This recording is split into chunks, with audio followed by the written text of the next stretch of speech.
Pagi itu datang dengan cara yang biasa. Terlalu biasa untuk sebuah rumah yang berdiri megah di atas tanah luas, dengan pagar besi hitam menjulang dan taman yang selalu tampak terawat. Matahari menyelinap lewat sela tirai putih di kamar utama, menyentuh wajah Alia yang masih terlelap. Nafasnya teratur, seperti gelombang kecil yang berulang di tepi pantai. Ia tampak damai, seolah dunia tak menyimpan niat apapun selain kebaikan. Di sisi ranjang, Raka sudah bangun sejak subuh. Ia berdiri menghadap jendela, secangkir kopi di tangannya, menatap halaman rumah dengan pandangan kosong. Senyum tipis terukir di bibirnya, senyum yang terlalu tenang, terlalu rapi, seolah telah dilatih di depan cermin. Tak ada yang aneh jika seseorang melihatnya sekilas.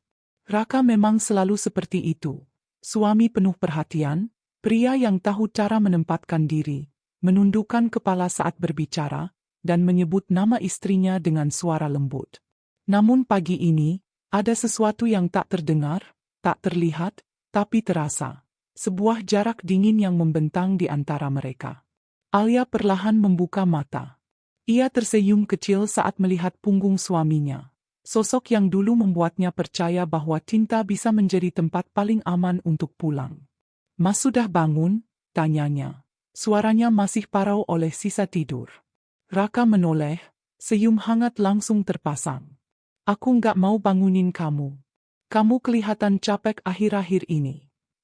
Ia melangkah mendekat, duduk di tepi ranjang, merapikan selimut Alia dengan gerakan lembut yang nyaris sempurna. Alia mengangguk. "Urusan kantor lagi padat," katanya. "Laporan keuangan belum selesai." Raka mengangguk, seolah paham. Padahal, di kepalanya, angka-angka itu bukan sekadar laporan. Angka-angka itu adalah pintu. Jalan keluar.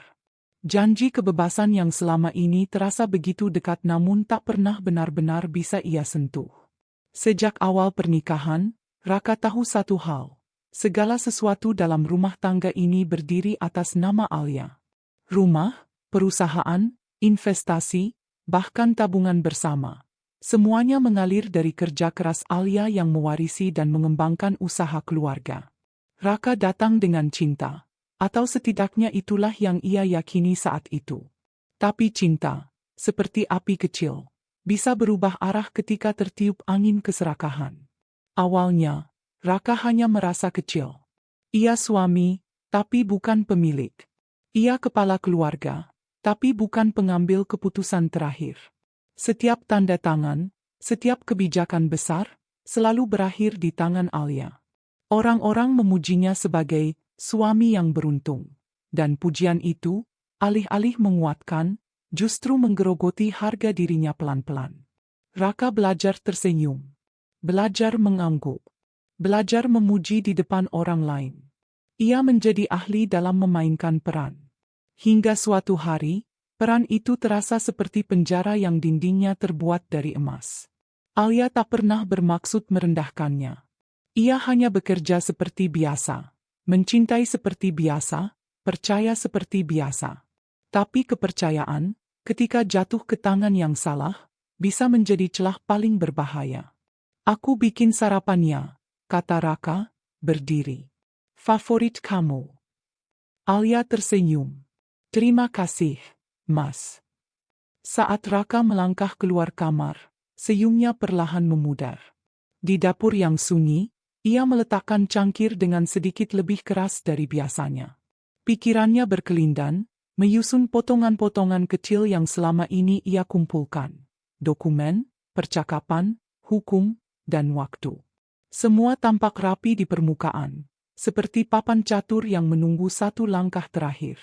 Di ruang makan, Alia duduk sambil membuka ponsel. Ia membaca pesan-pesan kerja, tapi sesekali matanya terhenti. Ada perasaan asing yang akhir-akhir ini sering datang tanpa undangan. Perhatian Raka terasa berbeda, lebih intens, lebih mengikat. Pertanyaan-pertanyaannya terdengar peduli, namun kadang terasa seperti pengawasan. Alia menepis perasaan itu. Ia memilih percaya. Ia selalu memilih percaya. Raka kembali dengan 2 piring sarapan. "Makan dulu sebelum ke kantor," katanya. Ia duduk berhadapan dengan Alia, menatapnya dengan mata penuh perhatian yang nyaris menyentuh. Tangannya bergerak ringan, mengambilkan minum, menyodorkan tisu. Semua tampak normal. Terlalu normal. Alia, katanya pelan, kamu pernah capek enggak, jadi orang yang selalu kuat? Pertanyaan itu membuat Alia terdiam. Ia menatap suaminya, mencoba membaca sesuatu di balik wajah yang dikenalnya selama bertahun-tahun. Capek, tentu, jawabnya jujur. Tapi aku enggak sendirian. Ada kamu. Jawaban itu membuat Raka tersenyum lagi. Senyum yang sama. Senyum yang tak pernah retak. Di dalam hatinya, sesuatu mengeras. Pagi itu berakhir seperti pagi-pagi lainnya. Mereka berangkat dengan mobil yang sama, berpamitan dengan kecupan ringan di pipi. Tak ada pertengkaran. Tak ada air mata. Tak ada tanda bahaya yang jelas. Hanya waktu yang berjalan, membawa rahasia di punggungnya. Alia tak tahu bahwa setiap langkah kebaikan yang ia yakini sedang dihitung sebagai kesempatan. Ia tak tahu bahwa tinta yang ia rawat sedang ditimbang dengan harga yang tak pernah ia setujui. Dan Raka, dengan ketenangannya yang terlatih, percaya bahwa rencana yang disusun dalam diam akan memberinya segalanya. Ia lupa satu hal sederhana. Kebenaran mungkin berjalan lambat, tapi ia selalu tahu kemana harus pulang.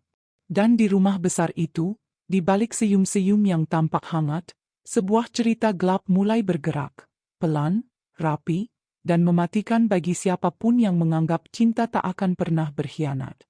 Perubahan itu tidak datang seperti badai.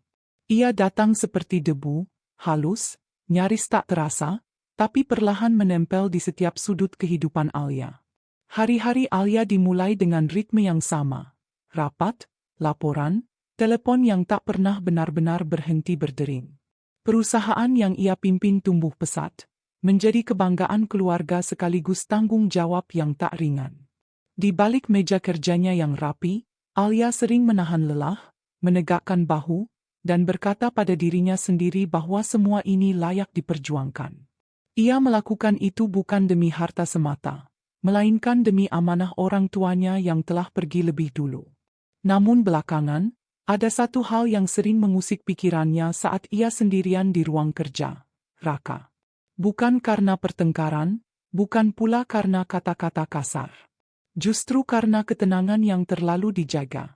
Raka kini sering menjemputnya lebih awal, menanyakan jadwal dengan detail yang tak biasa, bahkan mengingatkan hal-hal kecil yang dulu tak pernah ia pedulikan. Alia mencoba meyakinkan diri bahwa itu adalah bentuk perhatian. Bukankah setiap istri memimpikan suami yang peduli? Di sisi lain kota, di sebuah kafe yang tenang dan tak terlalu ramai, Raka duduk sendiri. Laptop terbuka di depannya, namun layar itu lebih sering ia abaikan. Matanya menatap keluar jendela, mengikuti lalu lalang orang dengan pikiran yang tak kalah sibuk. Ia merasa hidupnya seperti berdiri di persimpangan yang tak pernah benar-benar ia pilih. Semua orang melihatnya sebagai suami Alia, tambahan nama di belakang kesuksesan perempuan itu. Kalimat-kalimat itu terus berputar di kepalanya. Raka bukan pria tanpa kemampuan. Ia bekerja, ia berusaha. Tapi apapun yang ia lakukan, bayangan Alia selalu lebih besar. Di setiap pertemuan bisnis, ia dikenalkan sebagai pendamping. Di setiap acara keluarga, ia dipuji karena beruntung.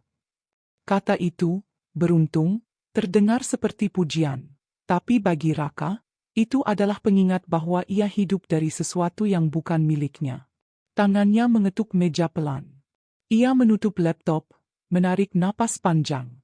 Dalam pikirannya, satu pertanyaan terus muncul, menuntut jawaban yang selama ini ia hindari. Sampai kapan aku akan berada di posisi ini? Malam itu, di rumah, Alia pulang lebih larut dari biasanya. Wajahnya terlihat lelah, tapi ia tetap tersenyum saat melihat Raka menunggunya di ruang tamu. Lampu kuning temaram menciptakan suasana hangat, seperti rumah-rumah bahagia yang sering digambarkan dalam iklan. "Kamu belum tidur?" tanya Alia sambil meletakkan tas. "Aku nunggu kamu," jawab Raka. Ia bangkit, mengambil tas Alia, dan menggantungkannya dengan rapi. Makan malam sudah siap. Aku hangatin lagi.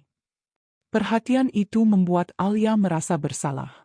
Ia duduk di sofa, memijat pelipisnya. Maaf, Mas. Aku terlalu fokus kerja. Raka menggeleng. Jangan minta maaf. Aku cuma khawatir kamu kecapean.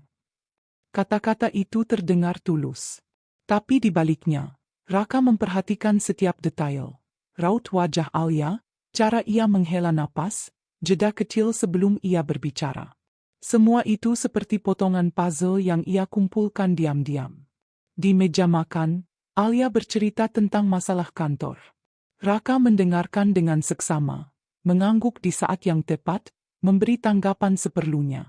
Ia mulai mengajukan pertanyaan-pertanyaan yang lebih dalam. Tentang aset, tentang rencana jangka panjang, tentang hal-hal yang dulu jarang ia bahas. Alia menjawab tanpa curiga. Baginya, ini adalah bentuk kepercayaan. Ia tak tahu bahwa setiap jawaban sedang disimpan rapi di benak Raka. Beberapa hari kemudian, Alia bertemu Arman, pengacara keluarga yang sudah lama ia kenal. Pertemuan itu sebenarnya rutin, membahas dokumen perusahaan. Namun di tengah percakapan, Arman melontarkan kalimat yang membuat Alia terdiam. Kamu kelihatan lebih tegang akhir-akhir ini, katanya sambil menutup map. Ada masalah? Alia tersenyum tipis.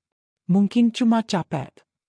Arman menatapnya sejenak, seolah ingin mengatakan sesuatu, lalu mengurungkannya. Kalau ada apa-apa, jangan dipendam sendiri. Kalimat itu sederhana, tapi menempel di pikiran Alia sepanjang perjalanan pulang. Ia mulai menyadari bahwa perasaan tidak nyaman itu bukan tanpa alasan. Ada jarak yang tak bisa ia jelaskan dengan kata-kata. Seperti berjalan di rumah sendiri, tapi merasa ada pintu yang diam-diam dikunci dari dalam. Di rumah, Raka menyambutnya dengan senyum yang sama. Senyum yang kini mulai terasa asing.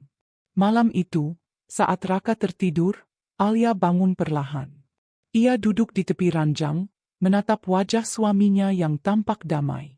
Dalam hati, ia bertanya pada dirinya sendiri mengapa ia merasa takut pada ketenangan itu. Ia bangkit, berjalan ke ruang kerja kecil di rumah, dan membuka laci paling bawah mejanya. Di sana, ia mulai menulis. Bukan surat, bukan laporan. Sebuah catatan kecil tentang perasaan, tentang kejadian-kejadian yang menurutnya ganjil. Ia tak tahu untuk apa. Ia hanya merasa perlu menyimpan jejak, seolah nalurinya berkata bahwa suatu hari nanti, detail-detail kecil ini akan berarti. Sementara itu, di kamar, Raka terbangun sebentar. Ia membuka mata, menatap langit-langit, dan tersenyum tipis. Dalam diam, ia merasa semuanya mulai bergerak sesuai arah yang ia inginkan. Ia belum melakukan apa-apa, belum ada langkah besar, belum ada keputusan akhir. Tapi benih itu sudah tertanam. Keserakahan jarang datang sebagai suara keras. Ia lebih sering berbisik, menawarkan jalan pintas, meyakinkan bahwa semua ini pantas didapatkan. Dan di rumah yang tampak tenang itu, dua hati mulai berjalan ke arah yang berlawanan. Satu masih percaya pada cinta. Satu lagi mulai menghitung harga dari sebuah nyawa. Jika seseorang bertanya kapan tepatnya perubahan itu menjadi nyata, Alia tak akan mampu menjawab dengan pasti. Tak ada satu kejadian besar, tak ada pertengkaran hebat yang menjadi penanda. Semua mengalir begitu saja, seperti air yang perlahan naik tanpa disadari, hingga suatu hari ia sudah berada di dada dan membuat napas terasa berat. Raka kini semakin sering berada di sekelilingnya. Bukan dengan cara yang mencolok, melainkan dengan kehadiran yang nyaris tak memberi ruang. Ia mengantar Alia ke kantor, menjemputnya, menunggu rapat selesai. Bahkan terkadang duduk di sudut ruangan rapat dengan alasan ingin belajar atau menemani. Di depan orang lain, sikap itu terlihat manis. Seorang suami yang begitu peduli pada istrinya. Namun bagi Alia, perhatian itu mulai terasa seperti bayangan yang terus mengikuti kemanapun ia melangkah. Suatu siang, saat Alia tengah fokus menandatangani dokumen, Raka masuk ke ruang kerjanya tanpa mengetuk. Ia membawa 2 gelas minuman dan senyum kecil di wajahnya. "Kamu belum istirahat?" tanyanya. Alia mengangkat kepala. "Sebentar lagi. Tinggal ini." Raka meletakkan gelas di meja. "Kamu terlalu memaksakan diri. Kalau kamu sakit, semua juga akan terganggu." Nada suaranya lembut, tapi ada tekanan halus di sana. Seperti kalimat yang terdengar peduli namun menyimpan perintah. Alia tersenyum dan mengangguk, memilih tak memperpanjang pembicaraan. Ia kembali menunduk, tapi fokusnya buyar. Ia mulai bertanya-tanya sejak kapan Raka begitu khawatir pada setiap detail hidupnya. Di rumah, perubahan itu semakin terasa. Raka kini mengatur jadwal makan, jam tidur, bahkan mengingatkan Alia untuk tidak terlalu sering bertemu orang-orang tertentu. "Bukan apa-apa," katanya suatu malam. "Aku cuma takut mereka memanfaatkan kamu. Kamu terlalu baik." Kalimat itu membuat Alia terdiam. Ia ingin percaya bahwa itu adalah bentuk perlindungan. Namun ada sesuatu dalam cara Raka mengatakannya yang membuatnya merasa kecil. Seolah ia tak lagi mampu menjaga dirinya sendiri. Alia mulai menarik diri, tanpa sadar. Ia mengurangi cerita, menyimpan pikirannya sendiri. Jurnal kecilnya kini semakin tebal, penuh catatan tentang perasaan yang tak ia mengerti. Ia menuliskan jam, tempat, dan percakapan, hal-hal yang dulu tak pernah ia anggap penting. Sementara itu, Raka merasa semakin nyaman dengan perannya. Ia belajar bagaimana membaca reaksi Alia, kapan harus mendekat, kapan harus memberi jarak. Ia menjadi suami yang sempurna di mata orang lain. Selalu hadir di acara keluarga, selalu menggenggam tangan Alia di depan publik, selalu membela istrinya dengan suara tegas namun tenang. Orang-orang mulai memuji Raka. "Alia beruntung punya suami seperti kamu," kata mereka. Raka tersenyum dan merendah, tapi di dalam hatinya, pujian itu terasa seperti bahan bakar. Ia mulai menikmati kekaguman itu. Menikmati posisi yang selama ini ia rasa tak pernah benar-benar ia miliki. Di suatu sore, Alia bertemu lagi dengan Arman. Kali ini bukan di kantor, melainkan di sebuah kafe kecil yang tenang. Arman memperhatikan Alia lebih lama dari biasanya. "Kamu berubah," katanya akhirnya. Alia menghela napas. "Aku merasa terjebak, tapi aku nggak tahu oleh apa." Arman tak langsung menjawab. Ia menatap Alia dengan wajah serius. "Kadang, yang paling berbahaya bukan ancaman yang jelas, tapi yang datang dengan siung." Kalimat itu membuat dada Alia terasa sesak. Ia ingin bertanya lebih jauh, tapi kata-kata itu berhenti di tenggorokannya. Ia takut. Takut pada pikirannya sendiri. Di rumah malam itu, Raka menunggu Alia dengan makan malam yang sudah tersaji rapi. Lilin kecil menyala di tengah meja. Suasana yang dulu akan membuat Alia tersenyum bahagia, kini justru membuatnya waspada. "Kita jarang makan berdua seperti ini," kata Raka sambil menuangkan minum. "Aku kangen." Alia memaksakan senyum. "Aku juga." Mereka makan dalam diam beberapa saat. Lalu Raka mulai berbicara tentang masa depan. Tentang rencana hidup. Tentang bagaimana seharusnya mereka lebih terorganisir. Ia menyebut kata keamanan, kepastian, perlindungan berulang kali, seperti mantra. "Aku cuma ingin memastikan kamu aman," katanya. "Segalanya sudah kamu bangun. Aku nggak mau kehilangan itu." Kata kehilangan menggantung di udara lebih lama dari seharusnya. Malam itu, Alia sulit tidur. Ia menatap langit-langit kamar, mendengarkan napas Raka yang teratur di sampingnya. Untuk pertama kalinya sejak mereka menikah, Alia merasa sendirian meski ada seseorang begitu dekat. Di sisi lain, Raka terjaga. Ia menatap kegelapan dengan pikiran yang sibuk. Segalanya berjalan sesuai rencana, setidaknya sejauh ini. Alia mulai bergantung, mulai ragu pada dirinya sendiri. Lingkaran sosialnya menyempit. Kepercayaannya tetap ada, tapi kini bercampur dengan kebingungan. Raka tahu, inilah tahap terpenting. membuat seseorang mempertanyakan nalurinya sendiri. Topeng itu kini terpasang begitu rapat, hingga bahkan Alia sulit membedakan mana perhatian, mana kendali. Dan di balik topeng itu, Raka merasa semakin dekat pada apa yang selama ini ia anggap sebagai haknya. Ia lupa, atau mungkin memilih melupakan, bahwa setiap kebohongan, sehalus apapun, selalu meninggalkan jejak.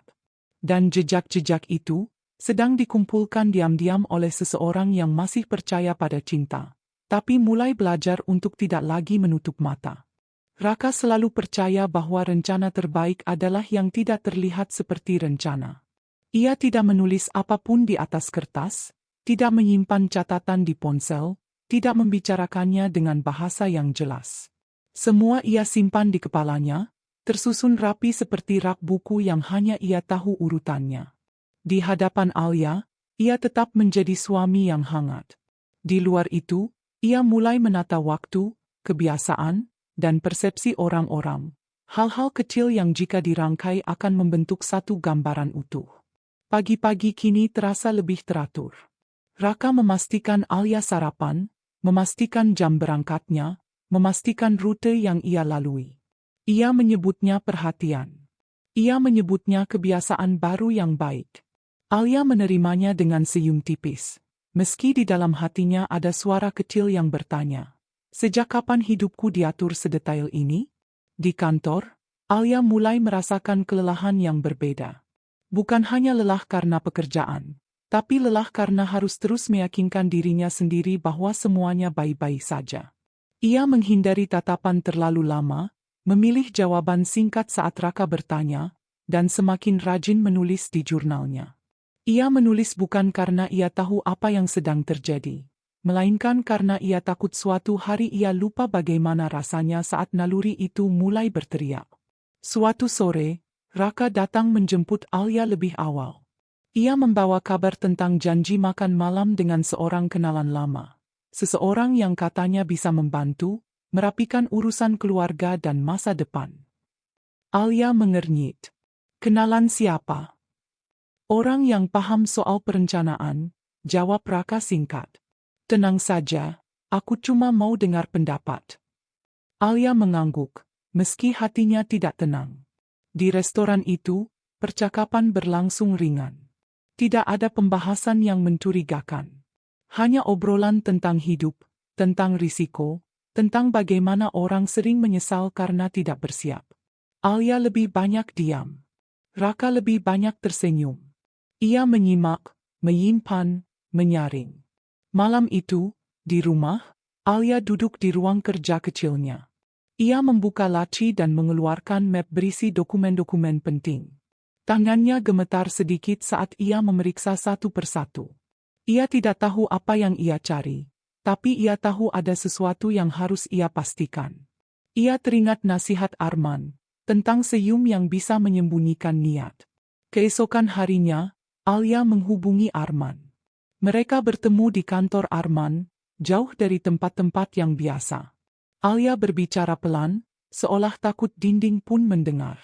"Aku ingin memastikan semuanya jelas," katanya. "Bukan karena aku curiga, tapi karena aku ingin tenang." Arman menatap Alia lama. Ia tidak menghakimi, tidak memotong. "Ketenangan sering datang dari kejelasan," jawabnya. "Kita bisa menata ulang, tanpa membuat siapapun merasa terancam." Kata "tanpa membuat siapapun merasa terancam" menempel di benak Alia. Ia pulang dengan pikiran yang lebih berat, namun langkah yang lebih pasti. Di rumah, Raka menyambutnya dengan pelukan. "Kamu kelihatan capek," katanya. "Aku khawatir." Alia membalas pelukan itu, tapi pikirannya melayang. Ia bertanya-tanya sejak kapan kata khawatir terdengar seperti pengingat bahwa ia sedang diawasi. Hari-hari berikutnya, Raka semakin rajin membangun citra. Ia mengunjungi keluarga Alia, membantu urusan kecil, menunjukkan diri sebagai menantu yang bisa diandalkan. Ia berbicara lembut pada asisten rumah tangga, menyapa satpam dengan ramah. Semua orang melihat satu hal yang sama, Raka yang penuh empati. Sementara itu, Alia merasakan jarak yang semakin nyata. Ia mulai menyimpan ponselnya dengan kata sandi baru. Ia menyalin dokumen ke tempat yang hanya ia tahu. Ia mengubah rutinitas kecil, datang lebih awal, pulang lebih lambat, bukan untuk menghindar, melainkan untuk memberi ruang bernapas. Raka memperhatikan semuanya. Ia tidak memprotes, tidak bertanya terlalu jauh. Ia justru menyesuaikan diri, seperti air yang mengikuti bentuk wadahnya. Di dalam kepalanya, ia menghitung waktu. Ia meyakinkan dirinya bahwa ini bukan tentang menyakiti, melainkan tentang mengambil kembali kendali. Ia membungkus pikirannya dengan kata-kata yang terdengar masuk akal, agar nurani tak sempat berbicara. Suatu malam, Alia terbangun karena mimpi buruk. Jantungnya berdebar, napasnya pendek. Ia menoleh ke sisi ranjang. Raka tertidur dengan wajah tenang. Alia menatapnya lama, mencari sesuatu yang bisa ia kenali. Ia ingin percaya bahwa semua ini hanya kecemasan. Namun perasaan itu terlalu nyata untuk diabaikan. Ia bangkit, duduk di ruang tamu dengan lampu redup. Ia membuka jurnal dan menulis satu kalimat yang membuat tangannya berhenti lama di akhir baris. Jika suatu hari aku tak bisa berbicara, semoga tulisan ini bisa. Keesokan paginya, Raka menemukan Alia lebih pendiam. Ia menanyakan kabar, menawarkan bantuan, menyarankan liburan singkat. Alia mengangguk tanpa komitmen. Ia mulai menyadari bahwa setiap saran Raka datang dengan waktu dan alasan yang terlalu pas. Di kantor, Arman mengirim pesan singkat, "Hati-hati. Tetap seperti biasa. Jangan berubah drastis." Alia membaca pesan itu berulang kali. Ia tahu, ketenangan kini bukan berarti aman, melainkan bagian dari strategi bertahan. Raka, di sisi lain, merasa rencananya matang. Ia telah memastikan semua terlihat wajar. Tidak ada langkah yang tergesa, tidak ada jejak yang mencolok. Ia percaya bahwa diam adalah sekutu terbaiknya. Ia lupa bahwa diam juga memberi ruang bagi kebenaran untuk tumbuh. Malam kembali turun. Di rumah besar itu, dua orang tidur di bawah atap yang sama, memimpikan masa depan yang berbeda. Alia memeluk harapan agar kebenaran kelak melindunginya. Raka memeluk keyakinan bahwa rencana yang disusun tanpa suara akan membawanya pada apa yang ia inginkan. Dan di antara keduanya, waktu berjalan pelan, mengumpulkan bukti, menunggu satu kesalahan kecil yang akan mengubah segalanya. Ada masa ketika Alia berharap ia salah. Ia berharap semua kegelisahan ini hanyalah bayangan dari kelelahan yang menumpuk, bukan firasat yang mencoba memperingatkan. Namun hari-hari berlalu, dan perasaan itu tak pernah benar-benar pergi. Ia justru semakin kuat, seperti detak jam yang kian terdengar jelas di ruangan sunyi. Pagi itu, Alia bersiap berangkat ke kantor lebih awal. Ia berdiri di depan cermin, merapikan kerudungnya dengan tangan yang sedikit gemetar. Di belakangnya, Raka muncul dengan senyum yang sama, tenang, terkendali. "Kamu nggak sarapan?" tanyanya. "Aku makan di kantor," jawab Alia singkat. Raka mengangguk. "Aku antar." Alia ingin menolak, tapi kata-kata itu tertahan. Ia hanya mengangguk, memilih jalan yang paling mudah. Di dalam mobil, keheningan mengisi ruang di antara mereka. Radio menyala pelan, memutar lagu lama yang dulu sering mereka dengarkan bersama. Lagu itu kini terasa asing, seperti kenangan yang bukan lagi miliknya. Di kantor, Alia mencoba fokus. Namun setiap kali ponselnya bergetar, jantungnya ikut berdebar. Pesan dari Raka, menanyakan apakah ia sudah makan, apakah rapatnya selesai, apakah ia akan pulang tepat waktu. Perhatian yang dulu membuatnya merasa dicintai, kini terasa seperti benang-benang halus yang membelit. Siang itu, Alia makan bersama salah satu rekan kerjanya. Di tengah obrolan ringan, tanpa sadar Alia melontarkan kalimat yang sudah lama ia simpan. "Kalau seseorang terlalu peduli, itu selalu baik, ya?" Rekannya tertawa kecil. "Tergantung. Kadang orang cuma takut kehilangan." Takut kehilangan. Alia mengulang kata itu dalam hati. Ia bertanya-tanya, apa yang sebenarnya Raka takutkan? Sore hari, Alia kembali menemui Arman. Kali ini wajahnya lebih tegang. Ia menceritakan perubahan-perubahan kecil yang selama ini ia rasakan, tanpa menuduh, tanpa menyimpulkan. Arman mendengarkan dengan saksama, sesekali mengangguk. "Kamu tidak berlebihan," katanya akhirnya. "Tapi kamu juga tidak boleh terlihat curiga." Alia menghela napas. "Aku merasa sendirian. Setiap kali aku mencoba bicara, semua orang bilang aku terlalu sensitif." "Itu sering terjadi," jawab Arman pelan.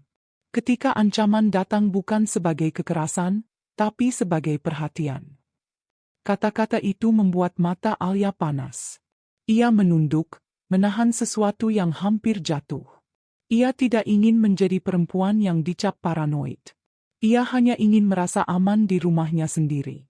Di rumah, suasana justru semakin hangat, setidaknya di permukaan. Raka mengajak Alia makan malam bersama keluarga besarnya. Ia menggenggam tangan Alia, memperkenalkannya dengan bangga, tertawa di waktu yang tepat. Semua orang melihat pasangan yang serasi. Tak satu pun menyadari bahwa Alia tersenyum dengan tenaga terakhir yang ia punya. "Kamu kelihatan pucat," bisik salah satu kerabat. "Jangan terlalu kerja keras. Untung ada Raka yang jaga kamu." Alia hanya tersenyum. Kalimat itu seperti penghakiman yang tak sengaja. Semua orang percaya pada Raka. Semua orang merasa Alia aman karena ada dia. Malam itu, setelah mereka pulang, Alia berdiri lama di kamar mandi, menatap bayangannya sendiri di cermin. Ia mencoba mencari perempuan yang dulu, yang percaya pada nalurinya, yang tak takut bersuara. Ia bertanya dalam hati, sejak kapan ia mulai meragukan dirinya sendiri? Di ruang tamu, Raka duduk sambil memeriksa ponselnya. Ia membaca pesan-pesan singkat, menanggapi dengan bahasa yang santai. Ia tahu Alia sedang gelisah. Ia tahu itu. Namun ia juga tahu bahwa kegelisahan itu, selama tidak memiliki bentuk yang jelas, akan mudah diabaikan oleh siapapun. "Kamu kenapa?" tanya Raka saat Alia keluar dari kamar mandi. "Capek," jawab Alia. Raka berdiri dan memeluknya. Pelukan itu hangat, lama, dan menenangkan, di mata siapapun yang melihat. Alia membalas pelukan itu, tapi pikirannya melayang. Ia merasa seperti memeluk seseorang yang berdiri di balik kaca tebal. Hari-hari berikutnya, Alia mencoba membuka pembicaraan kecil dengan orang-orang terdekat. Dengan ibunya, dengan sahabat lama, dengan rekan kerja. Namun respons mereka hampir selalu sama. Raka terlalu baik untuk dicurigai. Ia terlalu perhatian. Terlalu sabar. Alia belajar satu hal pahit. Kebaikan yang ditampilkan dengan konsisten bisa menjadi benteng terkuat. Di tengah semua itu, Alia semakin rajin mencatat. Ia menyimpan bukti kecil. Bukan bukti kejahatan, melainkan bukti perubahan. Waktu, kata-kata, sikap. Ia menyimpannya bukan untuk menuduh, tapi untuk melindungi dirinya dari kemungkinan terburuk. Raka, di sisi lain, merasa langkahnya semakin aman. Setiap kecurigaan Alia berakhir sebagai keraguan diri. Setiap upaya Alia untuk mencari validasi, berakhir dengan penyangkalan dari lingkungan. Raka tidak perlu melakukan apa-apa selain tetap menjadi dirinya yang sempurna. Suatu malam, Alia duduk di tepi ranjang, memandangi jendela yang gelap. Ia merasa seperti berdiri di ambang sesuatu yang tak bisa ia lihat ujungnya. Ia tahu ada bahaya, tapi tak tahu dari mana datangnya. Dan yang paling menakutkan, ia tahu bahwa jika ia salah melangkah, tak akan ada yang mempercayainya. Raka mematikan lampu dan berbaring di sampingnya. "Tidurlah," katanya lembut. "Aku di sini." Kalimat itu terdengar menenangkan. Namun bagi Alia, itu seperti pengingat bahwa ia tidak pernah benar-benar sendirian, bahkan dalam pikirannya sendiri. Di rumah yang sama, di malam yang sama, dua keyakinan tumbuh berlawanan arah. Alia belajar untuk lebih waspada, meski tak didengar. Raka semakin yakin bahwa kecurigaan yang tak dipercaya adalah kemenangan kecil yang membawa dirinya selangkah lebih dekat pada tujuan. Dan waktu, dengan kesabarannya yang kejam, terus berjalan, menunggu saat ketika semua yang diabaikan tak lagi bisa disangkal. Hari itu dimulai dengan langit yang kelabu, seolah kota ikut menyimpan firasat yang tak mampu diucapkan. Alia terbangun lebih awal dari biasanya. Dadanya terasa sesak tanpa sebab yang jelas. Ia duduk di tepi ranjang, memejamkan mata, mencoba menenangkan diri. Di sampingnya, Raka masih terlelap. Wajahnya damai seperti tak pernah disentuh oleh kegelisahan. Alia bangkit pelan, berjalan ke jendela. Ia menatap halaman yang basah oleh embun pagi. Ada hari-hari yang terasa berat sejak membuka mata, dan pagi itu adalah salah satunya. Ia meraih ponsel, membaca pesan singkat dari Arman yang masuk dini hari. Tetap tenang. Jangan sendiri. Jika ada yang terasa janggal, hentikan dan cari bantuan. Pesan itu membuat Alia menelan ludah. Ia menyimpan ponsel, lalu kembali ke kamar mandi. Air dingin menyentuh wajahnya, membantunya berpijak pada kenyataan. Ia berjanji pada dirinya sendiri untuk menjalani hari seperti biasa. Tanpa perubahan yang mencolok, tanpa sikap yang memancing pertanyaan. Di dapur, Raka sudah bangun. Ia menyapa Alia dengan senyum yang sama, menyuguhkan sarapan yang tertata rapi. Kita berangkat bareng, katanya. Aku ada urusan searah. Alia mengangguk. Ia duduk, mencicipi sarapan dengan hati-hati. Tidak ada rasa yang aneh. Tidak ada sesuatu yang jelas untuk dicurigai. Justru itulah yang membuatnya semakin gelisah. Segalanya tampak terlalu terkontrol. Di perjalanan, Raka berbicara tentang rencana akhir pekan. Tentang tempat yang tenang, tentang waktu berdua. Alia mendengarkan tanpa menyela. Ia mencatat setiap kata di kepalanya, bukan untuk menuduh, melainkan untuk memahami. Ia tahu, hari ini ada sesuatu yang akan terjadi. Bukan karena tanda yang terlihat, melainkan karena firasat yang terlalu keras untuk diabaikan. Setelah urusan kantor singkat, Raka mengajak Alia singgah ke sebuah tempat yang jarang mereka kunjungi. Sebentar saja, katanya. Aku ingin memastikan sesuatu. Alia ragu. Ia memegang ponsel lebih erat. Dalam hatinya, ia berdoa agar langkahnya tidak salah. Ia mengirim pesan singkat pada Arman. Aku tidak sendiri, tapi aku merasa tidak aman. Aku kabari nanti. Pesan itu terkirim. Alia menarik napas. Apa yang terjadi kemudian berlangsung cepat. Terlalu cepat untuk dipahami sepenuhnya. Terlalu lambat untuk dilupakan.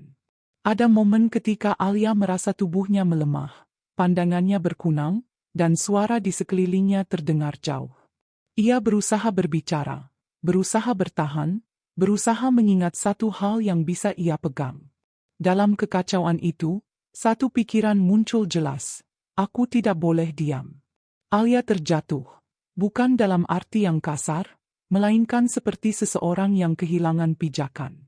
Orang-orang datang. Suara-suara panik terdengar.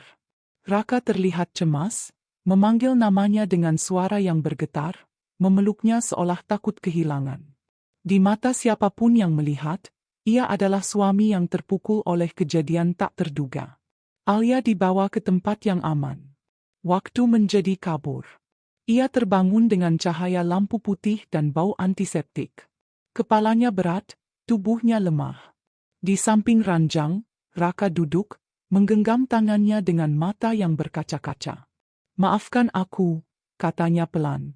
Aku seharusnya lebih menjaga kamu.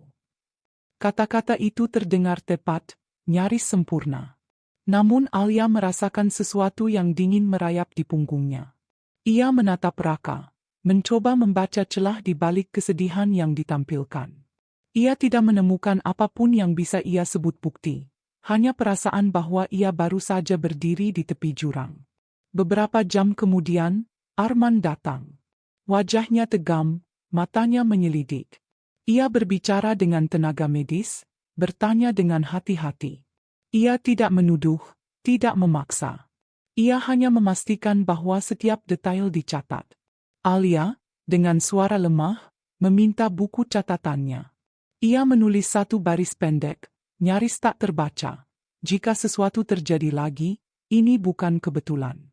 Ia menyelipkan catatan itu di tempat yang aman, tempat yang hanya ia dan Arman tahu. Hari berganti malam. Raka tetap berada di sisi Alia, tak pernah jauh. Ia menerima simpati, menjawab pertanyaan, menunduk dengan sikap yang meyakinkan. Semua orang melihatnya sebagai korban keadaan. Semua orang, kecuali Alia. Di tengah kelelahan, Alia menyadari satu hal penting, ia masih hidup. Dan hidup memberinya satu kesempatan lagi. Kesempatan untuk tidak lagi mengabaikan firasatnya. Beberapa hari setelah kejadian itu, Alia dipulangkan. Rumah terasa berbeda. Setiap sudut seolah menyimpan gema dari hari yang hampir merenggut segalanya. Raka berjanji akan lebih berhati-hati, akan mengurangi aktivitas, akan memastikan Alia tidak sendirian. Janji-janji itu terdengar seperti pengikat yang makin erat. Namun Alia kini melihat dengan mata yang berbeda. Ia memperhatikan bagaimana Raka mengatur kunjungan, bagaimana ia mengendalikan informasi yang keluar, bagaimana ia memastikan semua versi cerita terdengar sama. Tidak ada kesalahan yang jelas. Tidak ada tindakan yang bisa ditunjuk. Hanya pola, rapi, konsisten, dan menutup ruang. Alia menghubungi Arman diam-diam. Mereka bertemu singkat, jauh dari rumah. Alia menceritakan perasaannya, bukan kejadian. Arman mengangguk, wajahnya semakin serius. Kadang, yang paling penting bukan apa yang terjadi, katanya, tapi apa yang nyaris terjadi. Malam itu, Alia duduk sendirian di ruang tamu, lampu redup menyala. Ia membuka jurnalnya dan menulis panjang. Tentang hari itu, tentang rasa lemah yang datang tiba-tiba, tentang mata Raka yang tampak sedih namun tak benar-benar panik. Ia menulis bukan untuk membuktikan, melainkan untuk mengingat. Di kamar, Raka berdiri di depan cermin. Ia menatap dirinya sendiri, memastikan topeng itu masih utuh. Ia merasa rencananya sempat terguncang, tapi tidak runtuh. Ia meyakinkan dirinya bahwa semuanya masih terkendali. Bahwa kejadian hari itu hanyalah gelombang kecil yang bisa diredam. Ia tidak tahu bahwa bagi Alia, hari itu adalah batas. Garis tipis antara percaya dan waspada telah terlewati. Dan sejak saat itu, Alia tidak lagi hanya bertahan. Ia mulai bersiap. Di rumah yang sama, di malam yang sama, dua kesimpulan lahir. Raka percaya bahwa segalanya bisa diselamatkan dengan ketenangan. Alia percaya bahwa hidupnya baru saja diselamatkan oleh keberanian untuk tidak lagi mengabaikan tanda. Dan di antara keduanya, kebenaran mulai bergerak, perlahan, pasti, dan tak lagi bisa dihentikan. Sejak hari itu, Alia menjalani hidup dengan dua wajah. Di hadapan Raka dan dunia luar, ia tetap menjadi istri yang lemah lembut, yang baru saja melewati kejadian berat dan membutuhkan perhatian. Ia tersenyum, mengangguk, dan mengucapkan terima kasih pada setiap perhatian yang diberikan. Namun di dalam dirinya, sesuatu telah berubah. Ketakutan yang dulu membungkam kini beralih menjadi kewaspadaan yang tajam. Alia mulai memperhatikan hal-hal yang sebelumnya luput. Cara Raka mengatur siapa yang boleh menjenguk dan siapa yang tidak. Cara ia selalu berada satu langkah di depan, seolah tahu apa yang akan ditanyakan orang. Bahkan cara ia memilih kata-kata, tak pernah berlebihan, tak pernah kurang. Semuanya terasa seperti skrip yang sudah dihafal dengan sempurna. Suatu pagi, saat Raka sibuk menerima telepon di teras, Alia duduk di ruang tamu dengan jurnalnya. Ia membuka halaman-halaman lama, membaca ulang catatan yang ia tulis saat perasaannya masih samar. Kini, setiap kalimat terasa seperti potongan teka-teki yang mulai menemukan pasangannya. Ia tidak mencari tuduhan. Ia mencari pola. Ponselnya bergetar pelan. Pesan dari Arman masuk, kita perlu bicara. Ada beberapa hal yang mulai terlihat. Alia menutup jurnal, menyelipkannya kembali ke tempat aman. Ia menjawab singkat, aku bisa bertemu siang ini. Pertemuan mereka berlangsung singkat, di tempat yang tidak mencolok. Arman datang dengan wajah serius, membawa map tipis. Ia tidak langsung membuka pembicaraan, hanya menatap Alia sejenak, memastikan perempuan di hadapannya cukup kuat untuk mendengar apapun yang akan disampaikan. Aku tidak ingin membuat kamu takut, kata Arman pelan. Tapi ada beberapa kejanggalan yang patut dicatat. Alia mengangguk. Aku ingin tahu semuanya. Arman menjelaskan dengan bahasa yang hati-hati. Tentang perbedaan kecil dalam keterangan saksi. Tentang waktu yang terlalu presisi. Tentang bagaimana suatu peristiwa bisa terlihat wajar, tapi menyisakan celah jika diperhatikan lebih dekat. Ia tidak menyebut nama Raka secara langsung. Ia tidak perlu. Alia sudah tahu kemana arah pembicaraan itu. Apa yang harus aku lakukan? Tanya Alia. Untuk sekarang, tetap seperti biasa, jawab Arman. Kebenaran tidak suka dikejar.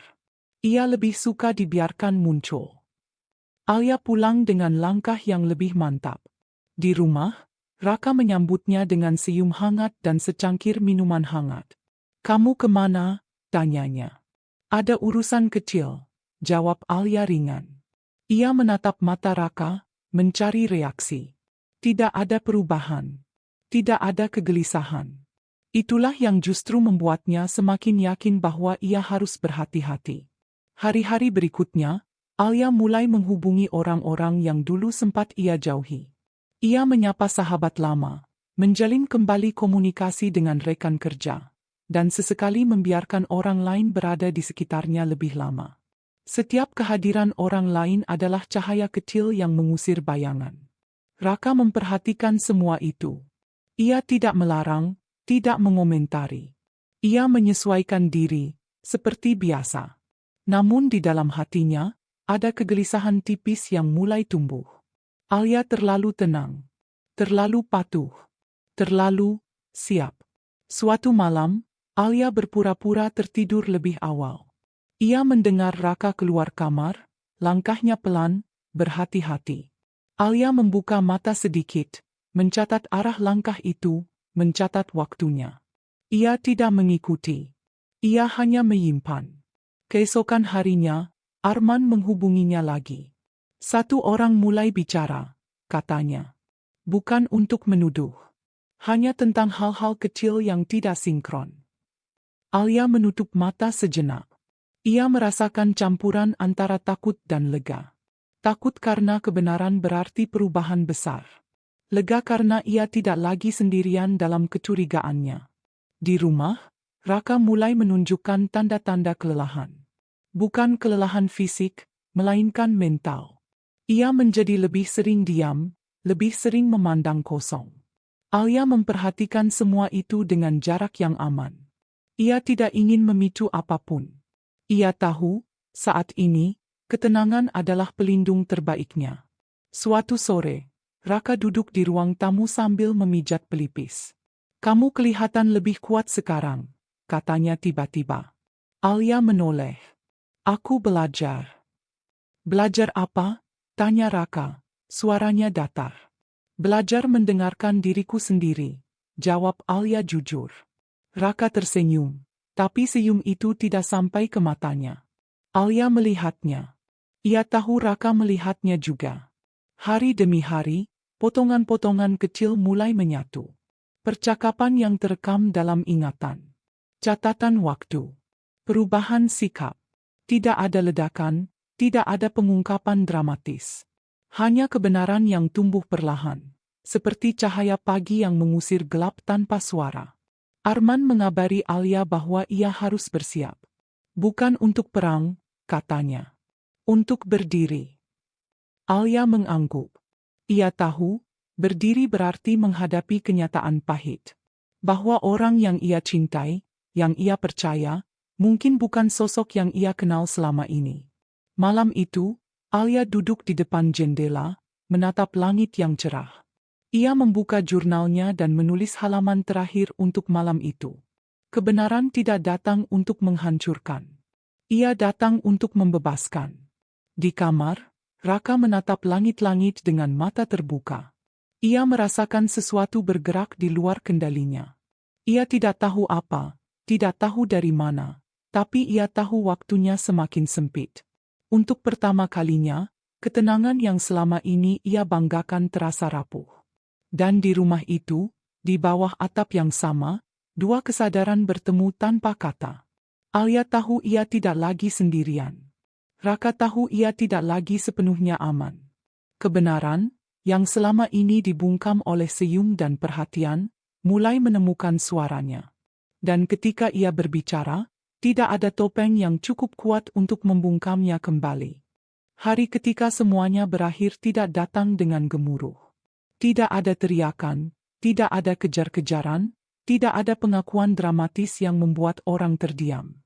Hari itu datang dengan tenang, seperti pagi biasa yang justru terasa paling berat. Alia bangun lebih awal, berdiri di depan cermin, dan menatap dirinya sendiri lama. Wajah yang ia lihat masih sama, namun sorot matanya berbeda. Tidak lagi ragu, tidak lagi meminta izin pada ketakutan. Ia memilih pakaian sederhana. Tidak untuk menyembunyikan diri, tidak pula untuk tampil kuat. Ia hanya ingin jujur pada hari itu. Raka memperhatikannya dari ambang pintu. Sejak beberapa waktu terakhir, ia merasakan jarak yang tak bisa ia sentuh. Alia bergerak dengan ketenangan yang asing, seolah telah menyiapkan dirinya untuk sesuatu yang Raka tak mampu baca. Ia mencoba tersenyum, mencoba memulai percakapan ringan, namun kata-katanya terasa menggantung dan jatuh tanpa makna. "Ada yang ingin kamu bicarakan?" tanya Raka akhirnya. Alia menatapnya. Tidak ada kemarahan di sana. Tidak ada kebencian. Hanya kelelahan yang panjang, seperti perjalanan yang akhirnya mencapai ujung. "Ada," jawabnya pelan. "Tapi bukan di sini." Beberapa jam kemudian, di ruangan yang sunyi dan netral, Alia duduk berhadapan dengan orang-orang yang akan mengubah arah hidup mereka. Arman berada di sisinya, tenang dan teguh. Raka duduk tak jauh, masih mencoba mempertahankan sikapnya yang rapi. Namun hari itu, topengnya mulai retak, bukan oleh tuduhan keras, melainkan oleh rangkaian kebenaran yang disusun dengan sabar. Tidak ada satu kalimat yang menuduh.